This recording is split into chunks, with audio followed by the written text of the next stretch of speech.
Hello and welcome to Pickleball Therapy, the podcast dedicated to your pickleball improvement with a focus on your mind. My name is Tony Roig. I'm your host of the weekly podcast. It's a pleasure to be with you. Hope you're doing well. This week's regular episode, we're going to be talking about the potential for mental frustration from wanting the end goal now. And we're going to be diving into how some of this is fed by what you see out there in social media, or you see in posts and things. I'm going to explain to you why that can be potentially damaging to your experience as a player, and why it can lead to frustration because you're setting yourself up for disappointment potentially if you follow that approach to your improvement. And then I'm going to give you, during this process, I should say, I'm going to give you a more holistic way of thinking about it and a way that will actually get the job done for you.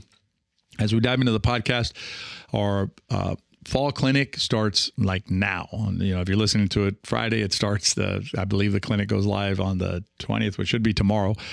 So basically it's live now. If you haven't already signed up for the clinic, I believe you can still get a ticket. It's free and online. So go to betterpickleball.com and get your ticket for the clinic. Highly recommend you check it out. It's a very engaging, it's a new format we're using. We made it very streamlined this year so that you can get the information on demand. And then we have some live sessions. We have 3 of them to make sure that you can find one that fits your schedule. So highly recommend you check it out and learn more about this awesome sport. All right, let's dive into the main subject of this. And here's what's happening, right? And why I wanted to do this podcast, this episode. So there's this idea that I keep seeing pop up, right? Whether it's other voices out there in the social media world, Facebook, Instagram, TikTok. I don't really do a lot of X or Twitter, but it's basically Reddit, things like that. And it's this idea that like there's a certain player you want to be, right? Meaning like there's a fill in the blank, right? Blank player. So you should try and be a blank player.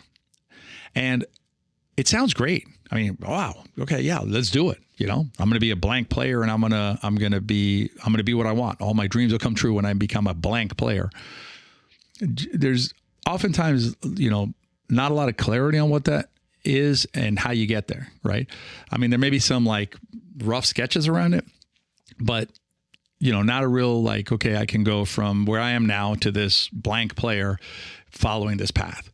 And what happens is the risk with that, right, with that approach or that way of thinking or introducing that way of thinking is that it can lead to frustration, because frustration is simply unmet expectations, right? So you set an expectation for yourself that, okay, I'm going to become blank player. And that's the thing. That's the key. Okay. And then 2 months later or whenever, you're like, okay, I was supposed to become a blank player. Am I a blank player? What does that mean to be a blank player? And all these, and so, and now you're frustrated because it's so amorphous, right? So how do you become the blank player and what does that even mean?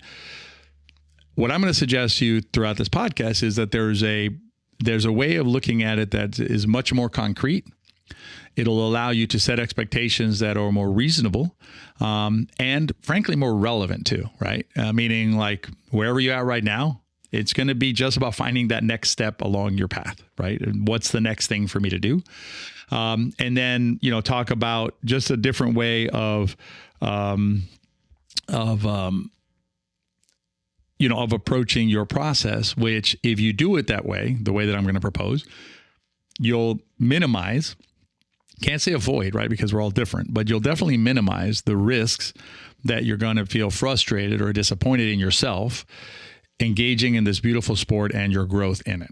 Okay. So let's start from this premise. Okay. Let me lay it out for you. So pickleball is about as complex activity as you can engage in. And I want to say that again, because I think it's very powerful and I'm going to go into some detail, but I want you to understand this. Pickleball is about as complex an activity as you can engage in. I'll let that sink in for a second. And I'm going to give you some details. Okay. Pickleball requires physical movement. Okay. That seems like a no big deal. It's a huge deal and includes your whole body. Okay. Video gaming, for instance, or chess playing fine activities, right? Card playing, things like that, do not require physical movement. They do not require balance, mobility, none of that, right? Tracking balls, things like that. None of that's involved in those activities. Again, no criticism. They're great activities, but they don't involve that. Pickleball requires interacting with objects moving through space. That includes the pickleball, your partner, and the other players, as they all move through space during a rally. Okay. You can compare that to bowling, static, golf, fairly static, right? Once the ball is hit and it lands, it's just sitting there. And also like board games like we were talking about, right? They don't have that dynamic to them. Okay. So that's more taxing on you. Pickleball requires puzzle solving. Okay. Now that's the same as a chess match or a card game.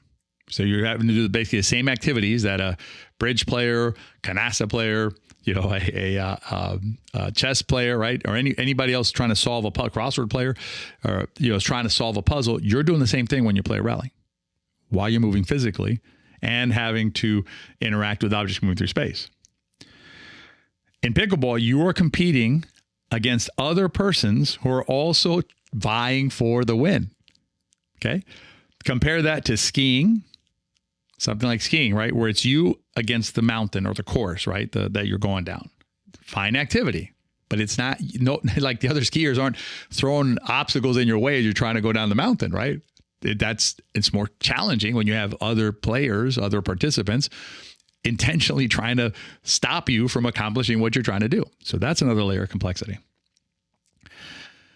To execute on the solution that you want, you need the mechanical components from moving your body through space relative to other objects moving through space. Again, take a moment here, guys. I mean, that's a complex thing. Okay? You're trying to solve a puzzle in motion relative to other things that are in motion at the same time. And then the last thing is that after all that, right, you still need to hit the ball to the spot that will accomplish what you want. Now, again, compare that to like chess or card games where there's no mechanical layer, right? If you want to move a pawn or if you want to play a card, you just put it down. It's not like you have to put it down exactly, a certain way and has to land a certain way or like things like that, right? Pickleball does. So when you think about the totality of the sport that you're engaging in, it is about as complex an activity as you can get. Now, there are other sports like, tennis, things like that, right? That also have complexity like pickleball. Okay. So there are other activities that are complex. But when you look at the height of complex activities, or the tier, I should say, of like activities, pickleball is in the top complexity in terms of all of the pieces that are involved. And that's beautiful. I'm going to tell you, that's what keeps you coming back, is the complexity. Now, that's also what can frustrate you, because I'm not getting all this. Okay. It's pretty complex. So let's take a little bit of a breather there and give ourselves a break. But that complexity is what makes it so dang interesting. And I'd use the word dang there. So dang interesting is the complexity. It's a different puzzle every time, different players step out on the court, how you're feeling that day, where you're at mechanically in the game, right? How you're seeing things, the strategy, the way you're understanding it, the angles, all of that stuff, all jumbled together to make this beautiful game. So embrace the complexity of it, but understand it in terms of how you want to engage with it as you improve as a player. Now, this is where I think, we get into trouble with this idea of, the trying to fit into like this blank player description, right? It's a very complex sport, and I'm trying to become whatever this blank player is with these very broad stroke ideas. A couple of things, right? One is not everybody needs to play pickleball the same way. Okay, there's different ways to come at the sport. I've had several conversations recently with other coaches and other, influential people in the sport. And we've had this conversation about how, like the you can come at the game, soft game, hard game, combination, right? 50-50, things like that. And you see it even at the pro level. This last weekend, I don't think anybody had the Kawamoto sisters, the twins, winning the PPA women's division in this stacked tournament with the other major teams in there. Annalie Waters, Anna Bright, who the Kawamoto sisters beat. Georgia Johnson and Tyra Black, who the Kawamoto sisters beat. right? Now, do the Kawamoto sisters have the tools to win? Obviously they do.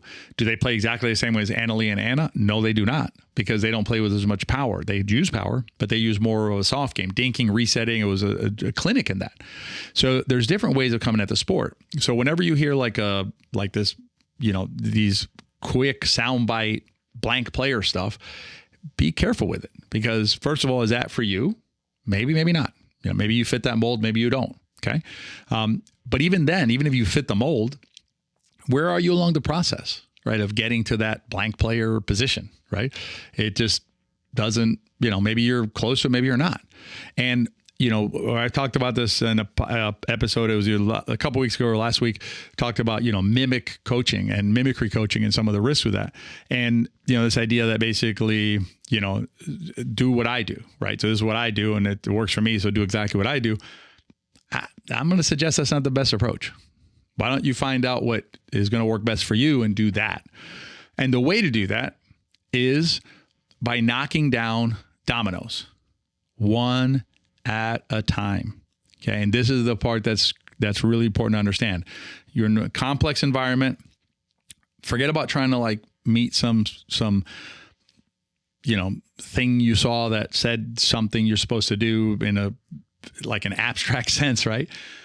Instead, understand you're in a complex environment and then find the next step for you. What's the next step for you? Because that's what matters, right? Not the theory, not the noise, not the sound bites. If you care about your game and you want to improve your game, it's all about what's next for you. And I'll give you guys, listen, this is the stuff that I know, so I'm going to tell you about it because we built it, right? But I'm going to tell you why we built it. It's called the Pickleball system.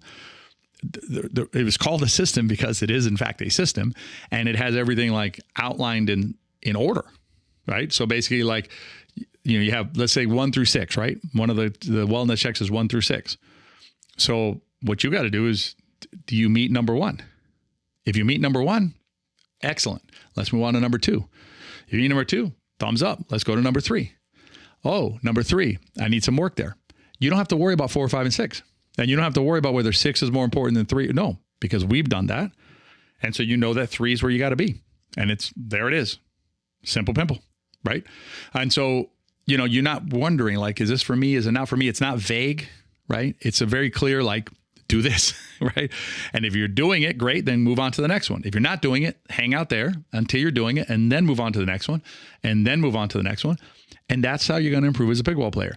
One domino at a time, folks. You cannot go to the end. And this is where, I think frustration builds in as well, is this idea that, not only is there a vague thing that I'm supposed to do, I want it now, right? The way it's presented is just do this, just become this player, right? What does that mean? Right. And even if you haven't read about it, but you're thinking that way, I just need to play like this other player at my club, or I have a vision of what I need to play like. That's frustration built in, right there. Right. You can't go from where you are now to that, in a Superman big jump, where you jump over the building and just get there. It's not life, not real life. So if you want to get to where you want to go as a player, meaning you want to play better, right? You want to understand the game better. You want to feel more confident. You want, your partners to look at you and go, oh my God, that kind of stuff is great. How do you do that? One domino at a time, one step at a time, just take that one step, right? What step? The step that's right for you. And there's not one step that's right for everybody. Now, there is an order of progression and priorities and things like that. That makes sense. That's why we built a system. That's why we could build a system, because there's a logic to this game. There's a way that it's put together that makes sense. And if you listen to the special episode, it's like the car, right? There's a order to which these parts go together. You don't start with the alternator when you don't have an engine block in the car yet, right? Doesn't make sense. Same with pickleball, right? You start with the big picture items, you work down there and you get better at those. And then later on, there's all kinds of stuff that you can keep on adding to your game. But that's how you'll improve. And, what I want to leave you with is this idea.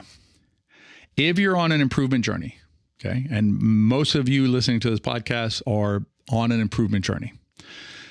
If you're on an improvement journey in your pickleball, then remember that you're playing a complex sport, right? A very complex sport be wary of soundbitey kind of things that sound great. They sound great. When I read them, I'm like, whoa, let's go. I like it. That's what I want. But what are we talking about, right? Be careful with those and, put them under the light a little bit and you'll be like, oh, I don't know how to do that. And then find the domino or the step that's right for you, right? This next thing that's right for you. And if we can help you with that, we'd love to. Our pickleball system class is opening, I think, in a week or two. If you're listening to it at the time this drops, if not, you can always send us an email if you happen upon this podcast later on. But that's what we do, and we'd love to do it for you if you're open to it. Inside our pickleball system, it's the best coaching program, bar none, in pickleball. So happy to help you if we can. If you're not interested in doing the system, that is perfectly fine too. But find the step that's right for you. Tackle that one, then take the next one, then take the next one. That is how you will become the pickleball player that probably is already somewhere inside you. Just got to let him out or her out by doing this process, and avoid the frustration of the soundbite, the frustration of trying to get to the end right now, because you understand as an adult, that's just not how things work. I hope you enjoyed this week's podcast.